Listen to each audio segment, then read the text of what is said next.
Bom dia, meus alunos, alunas, todos que nos acompanham. Essa é a nossa segunda aula da Santa Ceia que estamos fazendo, começamos a fazer, certo? Peço a vocês que se inscrevam no canal, curtam, façam comentários, e assim vocês me ajudam a divulgar mais esse trabalho. Enfim, ajudamos a todos nós, tá bom? Obrigado. Hoje vamos começar, menos papo e mais trabalho. Bom, nós continuamos precisando do nosso desenho, certo? Que é decisivo. Então vamos lá.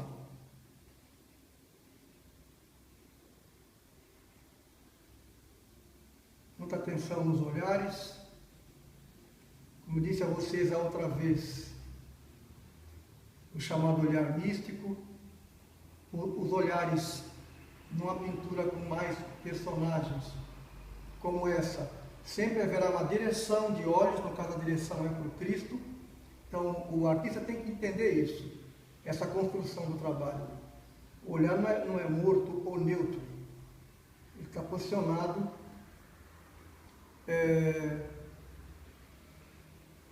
em direção ao centro da obra, ao ponto de interesse, como diziam os artistas. No caso aqui, que o ponto de interesse pode ser uma cor, uma luz, que o artista coloca para atrair os olhares dos que vão ver a obra. No caso aqui, o centro de interesse da composição é a própria figura do Cristo. Então, ao fazer os olhos, é preciso estar atento a essa posição do conjunto de olhos. Aqui eu fiz o cabelo desse personagem, que é o São Pedro, aliás. Corpo. Ficar leve, e estamos definindo nosso desenho. Eu, enquanto cuidava de postar no YouTube nossa aula, que é para aprender como se faz isso,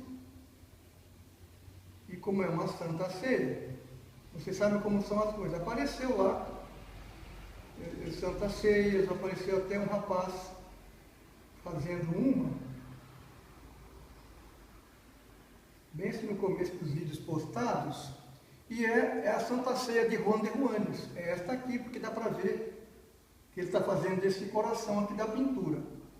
Só que, eu não vou citar nomes, não me interessa, não é do meu feitio, não importa a vida dos outros, mas é um conjunto de horrores, de erros, porque as figuras que eu vi ali prontas, é bom que vocês encontrem isso no YouTube e vocês olhem, todas erradas, sem anatomia, é um horror. Né? Então tem que ser responsabilidade nessas questões. Você não pode fazer um trabalho desse, baseado numa obra clássica tão consagrada como essa. Essa Santa Ceia de Juan de Juanes, que estão fazendo, ela foi estudada por outros mestres que vieram após ele, né? Pela importância, como disse a vocês, é uma das mais famosas obras sacras. Então, quando eu vejo pessoas fazendo aquelas caras erradas, parece de bichinho, as mãos erradas, sem anatomia, cores chapadas, todas erradas, dá uma tristeza, mas está na internet, prestem atenção, e se acharem para ver como não fazer, tá? A nossa aqui, eu garanto a vocês que faremos dentro do máximo rigor do desenho clássico e da anatomia, que aqui é o seguinte, ou sabe anatomia ou não faz figuração humana. Muito menos uma Santa Ceia. Vamos lá.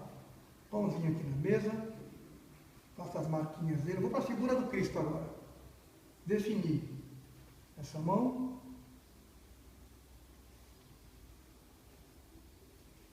Esses dedos.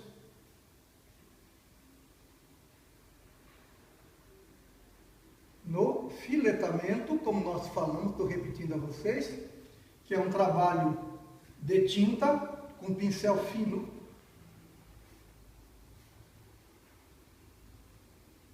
em cima do risco de carvão, que vamos apagar um pouquinho. O filetamento é mais definição. Filetamento, que faz parte da minha técnica, uma coisa que eu uso, eu vejo que a maioria não usa isso nas pinturas, vem do francês filet. A palavra é traço fino. Filetamento é definição com traço fino. Não é contorno, o filetamento é Um traço mais elaborado, que define mais curvas, sinuosidades, mais ainda que o carvão. Temos aqui a manga da roupa do Cristo. Vamos seguindo sempre da esquerda para a direita para não borrar. Tem que ter essa compreensão aqui do todo. Vamos aqui ao rosto. Vou ver se está bem apontado o meu carvão. Carvão apontadinho, que agora não pode ter linha grossa. Paninho. Vamos lá. Ó, estou fazendo, para você ter uma noção aqui, essa é a cabeça do Cristo.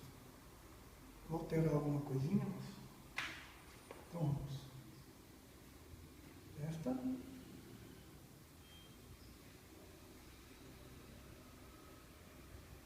Olhar.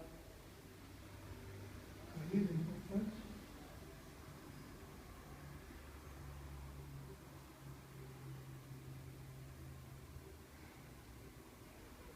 Definir um pouco mais.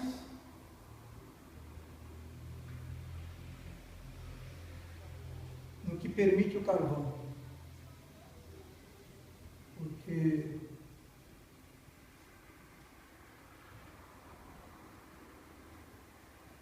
no filetamento é possível ainda mais expressão. Vamos embora. A sobrancelha levemente arqueada.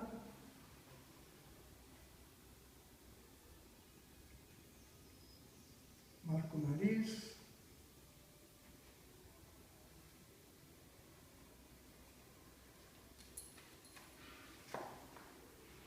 Caindo o carvão. Vamos seguindo. Cabelo. Vou marcar aqui bigode e barba. Desculpe a minha tosse. Maçã do rosto. Aqui tem sombra, vou anotar a sombra um pouquinho. Tem a sombra da maçã do rosto e depois o cabelo aqui da barba. Repito, muitas soluções, definições virão com a tinta, com as sombras. Cabelo, marco o ombro, a barba, vou apressar um pouquinho o traço, dar uma definida aqui, olha que bonito. A orelha, devida distância do rosto, aqui, para ficar bem a anatomia correta, o cabelo por fora, linha do pescoço, o cabelo segue um pouquinho, cheguei no manto. Vejam como eu marquei o desenho. Com esse desenho aqui eu sei exatamente onde filetar, depois onde sombrear. Cada risco vai contendo informações para as etapas seguintes. Esse é o desenho. Essa bolinha interessante, que o Van der Waals faz um modelinho de veste para todos. E lembre que o pintor ele cria, né? O pintor aí é um criador, inventa também. Mas os pintores seguem regras.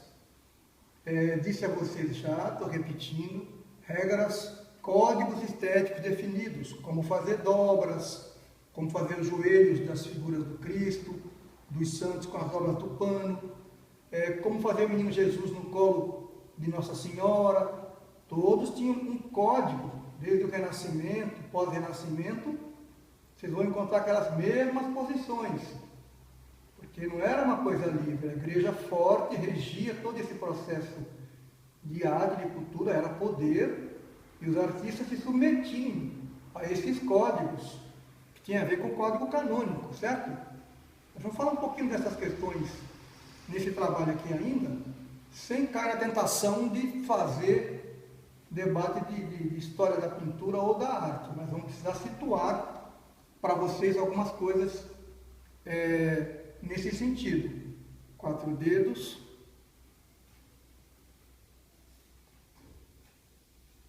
Nós estamos, eu sempre digo a vocês, alunos, a todos, que só se pode compreender a arte, os artistas, da pintura, da literatura, da música, sobretudo, a partir do momento em que viviam, do momento histórico.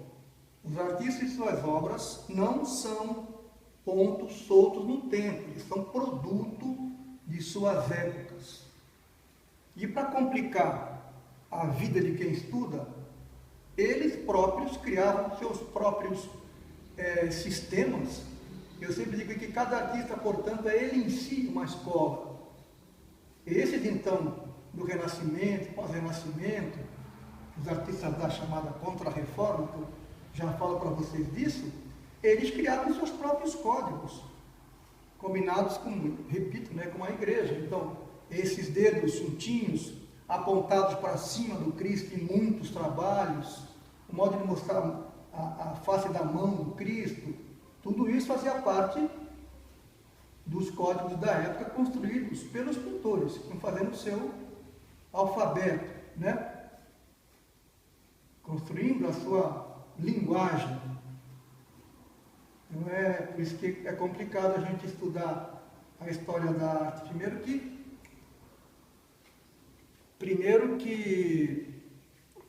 gente, que eu repetindo, eu tenho essa obsessão de ver o período histórico, o pensamento econômico, político, as ideias, a filosofia daquele período do século, por exemplo, e dentro disso está a arte. A arte é a cultura. A pintura é um pedacinho dentro da arte. Nós confundimos, a história da arte, vamos falar do pintor tal, porque é a história da arte, é a história da pintura, certo? E por isso que, agora no caminhar do trabalho, eu vou falar um pouquinho desse período, onde está o Juan de Juanes, e quem vivia com ele, quem vivia antes dele e depois dele, para vocês compreenderem melhor onde se situa a pintura do Juan de Juanes, certo? Vamos seguir mais um pouquinho aqui, depois eu falo mais dessa questão histórica.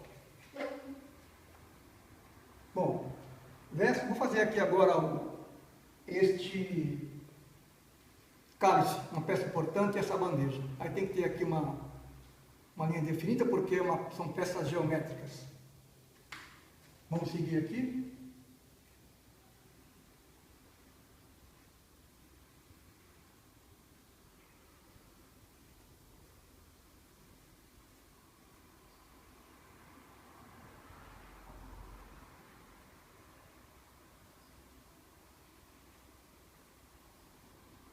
Vamos lá, fazer essa alcinha rapidamente.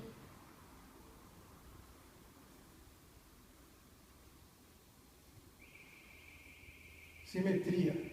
Lembrem que tem duas metades, uma linha no meio, a peça tem simetria, dos lados são iguais, que nos facilita muito a execução. A bandejinha aqui na mesa,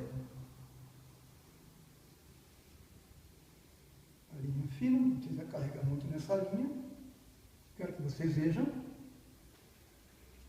Seguimos aqui, ó, a parte de baixo. Essa bandeja na mesa, ela vai receber uma sombra, Vocês verificam, que tem uma sombrinha que se confunde com a base dela. Então essa sombrinha está por aqui. Aqui por baixo tem uma sombrinha que colocaremos depois na tinta. Vou marcar, gente. A sombrinha alcança até o pão. O pãozinho emenda com a sombra da bandeja. Aqui passa lá por fora a sombra. Marca o pãozinho agora mais forte. Nessa mesa aqui da última ceia. Certo? Faz essa base bem feita. Vamos seguir.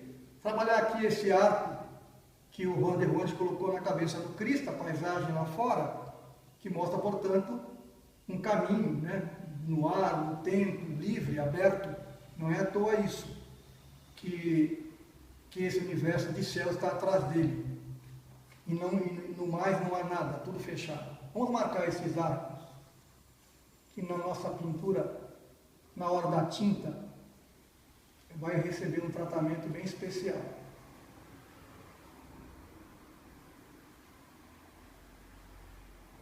Mas eu vou seguir dizendo a vocês essa questão da história, porque ganha-se mais se você estuda pintura e ao mesmo tempo você estuda a história da pintura. É claro que os professores aí puxando a sardinha, o meu braseiro, Claro que a maioria dos pintores e professores de pintura não tem muita noção dessas coisas. Se preocupam em fazer o trabalho, o bem ou o mal, e não se interessam pelo estudo. Quem tem a chance de estudar um pouco, vai descobrir um universo de riquezas, né? Porque esses artistas desse período que estamos lidando, século XV, estamos falando do Da Vinci, século XV, aí século XVI, Juan de Juanes, mais para frente um pouquinho Velázquez, El Greco, né? Esses pintores estavam num tempo histórico que eles debatiam o seu trabalho, debatiam o seu período, né? Repito, sobre vigilância estrita do poder da igreja. E por que é importante a gente? Né? Vamos aproveitar para estudar um pouquinho. Porque é obrigatório. Eu fui procurar desde cedo, muito tempo que eu faço pintura, entender por que faziam daquela maneira os artistas tais elementos. Né? E esses da Contra-Reforma, eles são um caso à parte, de tanto que estudavam. E agora vocês imaginam esse Juan de Juanes, né, que nasce em 23. Ele foi contemporâneo do Camões. Né? Camões nasce em 24, maior autor português. E o Camões escreve a sua grande obra, Os Lusíadas, além de sonetos, cânticos e poesia, baseado em quê? O Camões escreve nas navegações, no Vasco da Gama, sobretudo, que já tinha feito as suas viagens aqui para o nosso continente. O Colombo, quase que junto, né, um pouquinho depois. E aí o Camões escreve esse épico, né, essa saga do povo português, desbravando continentes, chegando aqui até nós. Agora, você me perguntaria por que os portugueses, para chegar ao que eu falei de Contra-Reforma, pintores da Contra-Reforma, por que os portugueses iam para o mar com tanta coragem, morrendo tanto pelo caminho? Por quê? Porque a essa altura a Igreja Católica tinha sofrido um forte golpe, né, nos seus valores, nas suas concepções, que foi a reforma protestante, luterana, né? Lutero, um alemão que, nascido no final do século XV, né? 1480, por aí, ele divulga umas teses contra o que ele achava desmandos da igreja, né? Sobre aquelas indulgências. O sujeito matava um monte de camponeses, queimava cidades inteiras naquele período, depois ia lá, se confessava, era perdoado, né? As chamadas de indulgências e tal, dava um dinheiro para a igreja construir templos, etc., mas para isso, e saía tudo bem. Então havia uma coisa meio imoral, né? E mais questões.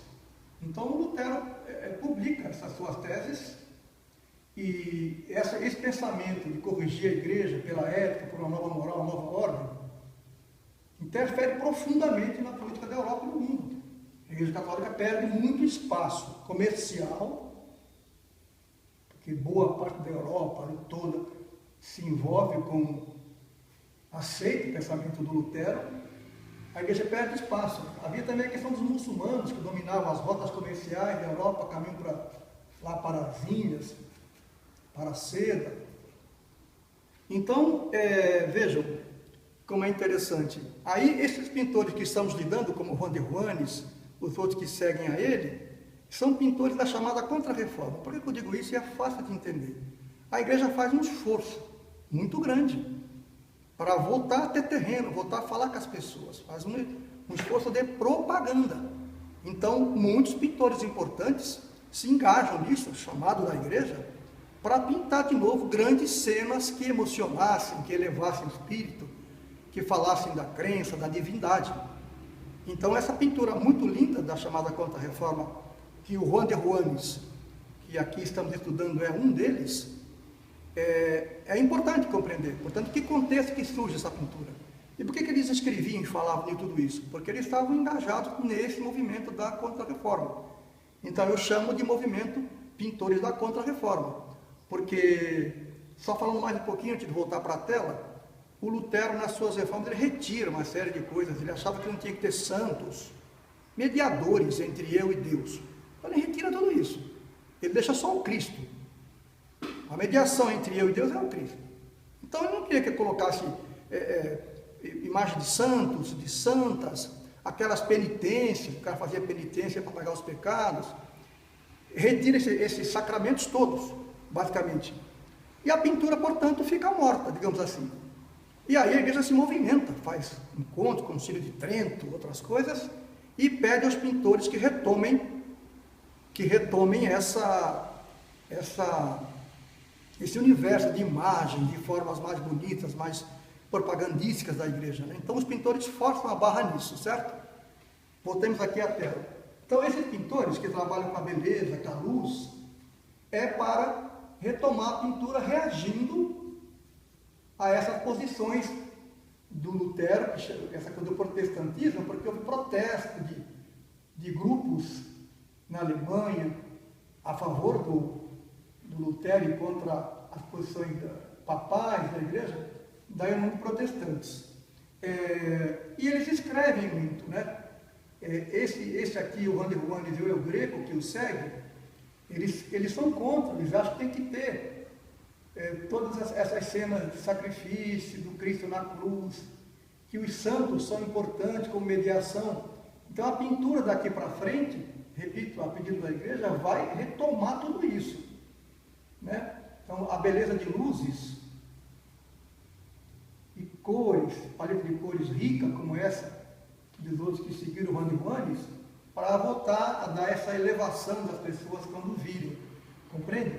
Então são pinturas engajadas, e tudo isso, né, nesse período aí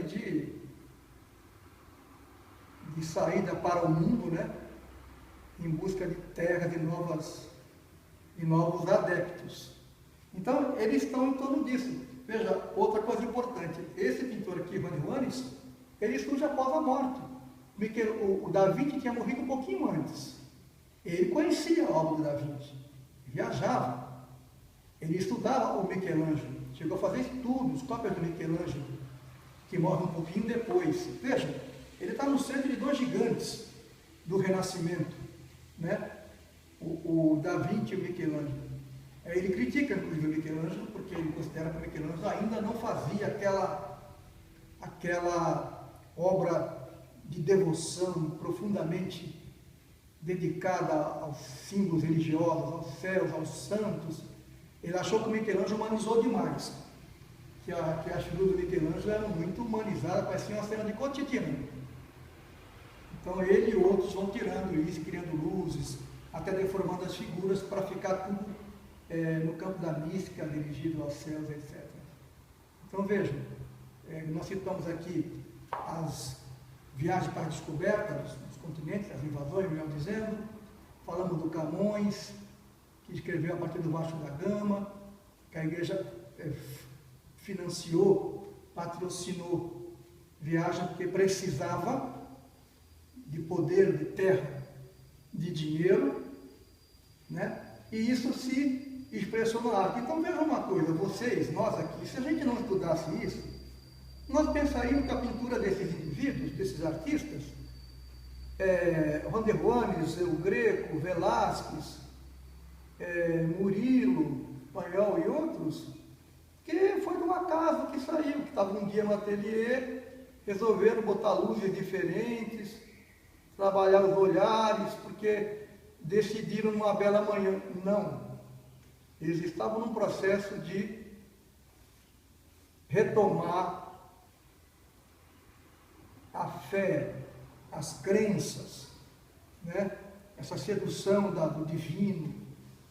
E aí os cardeais, a mando dos papas e os nobres ligados à igreja financiavam essas obras, questionavam, às vezes não aceitavam, mandavam refazer, que havia portanto, uma ideologia aí, certo? É muito lindo esse período. Por isso que a gente fala em contra-reforma. E aqui entre nós não pode ter dúvida, né? Contra-reforma, né? Contra as ideias do luteranismo. Muita perseguição a todos que seguiam o Lutero, etc. Muita busca. Vejam, então, repetindo, né? Tudo é código, tudo tem uma razão de ser, e daí a riqueza, né, desses pintores. Então, quem vai estudar, quem vai fazer alguns estudos, como vocês farão, pegar um pedacinho de macarinha e fazer, vocês vão lembrar de mim já. O professor me disse que isso aqui, esse tipo de olho, esse tipo de mão, de dedo fininho, que às vezes até maior que o natural, que a gente fala, pô, esse dedo está errado, está muito comprido, que unha é essa? Eram códigos, certo? Eram códigos. E lembrem de uma coisa, eles escreviam, eles se reuniam, eles falavam sobre a pintura, tá certo? Quero que vocês tenham paciência, nós estamos aqui agora encerrando essa segunda aula, vocês tenham paciência, aquela boa paciência, porque nós vamos elaborar, acabar com o desenho em mais uma ou duas aulas, e vamos falar bastante ainda dessa questão histórica dos artistas, e vamos, no outro passo, iniciar o processo de cores, tá certo? E vocês podem tanto ampliar isso no telefone, ou ver numa tela grande da TV, para acompanhar esse nosso processo, certo? Mas a gente apenas está começando a nossa viagem nesse belo trabalho. E prestem atenção no que vocês veem por aí na internet, como as pessoas não dominam anatomia nem figura e têm a cara de pau de querer fazer. Nós aqui não. Nós faremos precisamente cada linha e cada sombra. Muito obrigado. Até a terceira aula. Um abraço.